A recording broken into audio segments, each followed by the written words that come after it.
Hi, and welcome back to Between the Benches, your go to place for all hockey news. We're on to our last division, the Division of Death, the real grinder of a division, the East Division.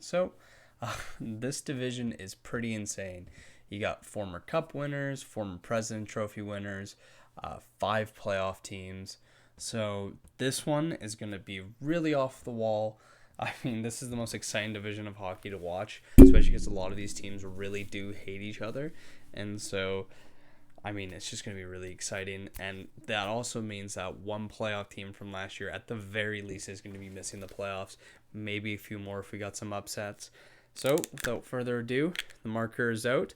And let's give our hot takes and unpopular opinions on this one and see kind of where everybody finishes up. So, first one, I think, is a pretty easy one.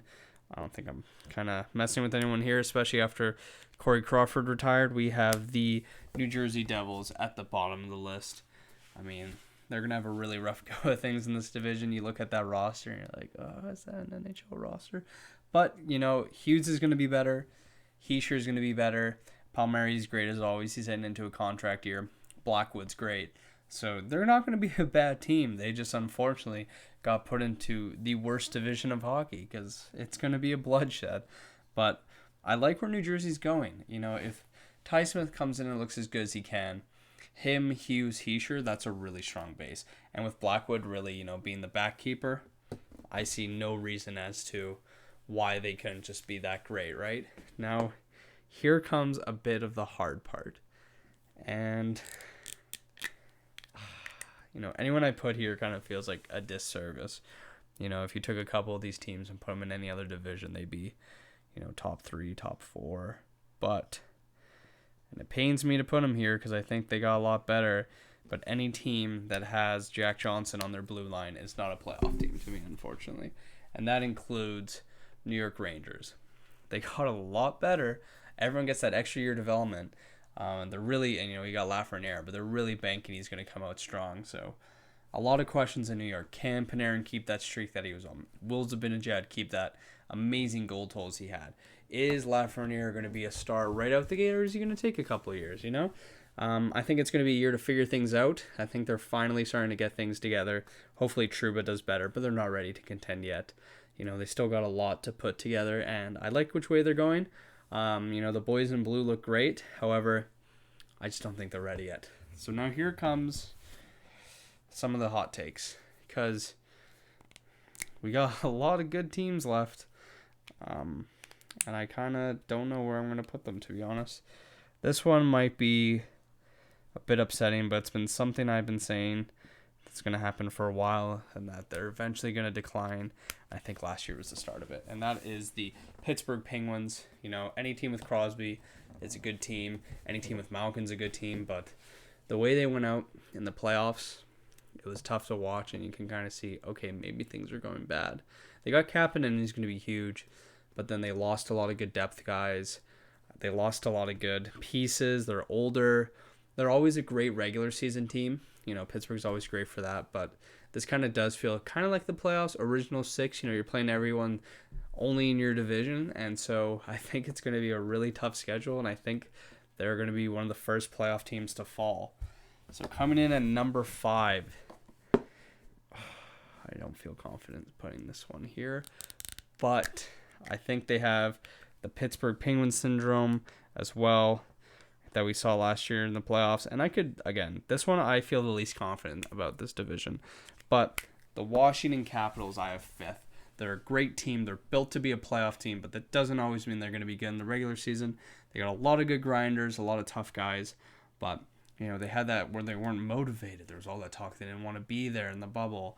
And I just kind of feel like they're on the older side, but they got a new coach. I feel like almost Washington needs a shakeup. They did win that cup in 2018, but how many years before did they have trouble after being a good team? And I think having to play Pittsburgh constantly, having to play the Isle constantly, having to play everyone constantly, it's going to be extremely hard for them to, hold on to that tight lead. So now we've hit the playoff teams, and I noticed there's a team on here that people are screaming, no way, no shape or form, no how, but I got to go with my gut. And for the first time in 10 years now, the Buffalo Sabres will make the playoffs. That's a hot take, I know. But when you look at Eichel and everything Eichel can do, and every year he almost drags that team to the playoffs. Every year he gets so close. And you look at when Taylor Hall played with the Devils, he dragged that team to playoffs. And I know they're only playing in this division, but goddamn, Taylor Hall and Jack Eichel might just be crazy enough to drag this team to the playoffs. Who knows what they can do once they get in there, but I think this is the year the curse snaps. It's a shortened season. Buffalo is really good at getting hot at the start, then fizzling out. They just need to maintain it a bit longer, and then they can get into the playoffs. I really think they can do it. I think Dahlin's going to take the reins from here on in. Ristolainen's going to be a beast on the defensive end. Everything says no, they can't. But, it's hockey. Like, a little bit of, yes, they can. Yes, they can. I believe they can. It's so hard to say, right? That's one of those ones where you really don't feel good about your pick. You don't know if it's going to be true, but gosh darn, you want something fun like that to happen. And coming in at number 3, a not so fun team to watch, but always a good team, the New York Islanders. I've been flipping between having them down here or up here. Every year I look at their roster, I'm like, this is just terrible. It's old, but damn does Trotz know how to get those guys working, and they do their job, and they're a good team, and I think they're going to be a wagon again. And I think Barzal's going to put up a lot of points to keep them afloat, and they just know how to play everyone on this team. They adapt well. They got good goaltending. Varlamov is beast. Their young backups, Sorokin's going to be great. But I don't have them on top. I think there's 2 teams that are better, but they are going to be very good. And one of those teams, President's Trophy winner last year, but I don't think they're going to repeat. And I'll put the number 1 team as well while I do this, just because obviously the surprise is over. But number 2, the Boston Bruins, and number 1, the Philadelphia Flyers. So Boston lost Krug. That hurts. Lost Chara. Locker room. That hurts. Pasternak's not going to be back. That for a while. That hurts. Marchand's just getting back. Every year I go, man, Boston, they're looking worse and worse. But every year they do good. They have a great locker room. I know it hurts to lose their captain, but I still think they have that great locker room. I think they're going to be tough. Bergeron deserves to see. They're going to make the playoffs. They're going to be the best. Even if they have a fall-off like I'm predicting, the President's Trophy winners are still going to come second. And that leaves the Philadelphia Flyers. And so what does Philadelphia do different than every other playoff team I've listed? Is these guys won the Cup in 2011. They're past that. The Islanders are hoping to win one soon, but their guys are on the older side. Washington won theirs in 2018, 2017.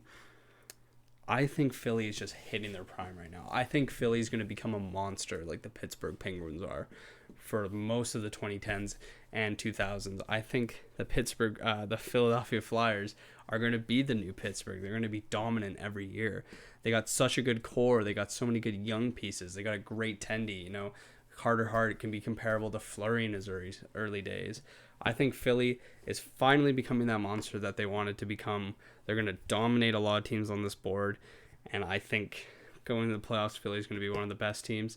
They might even win the Cup, honestly. They're up there.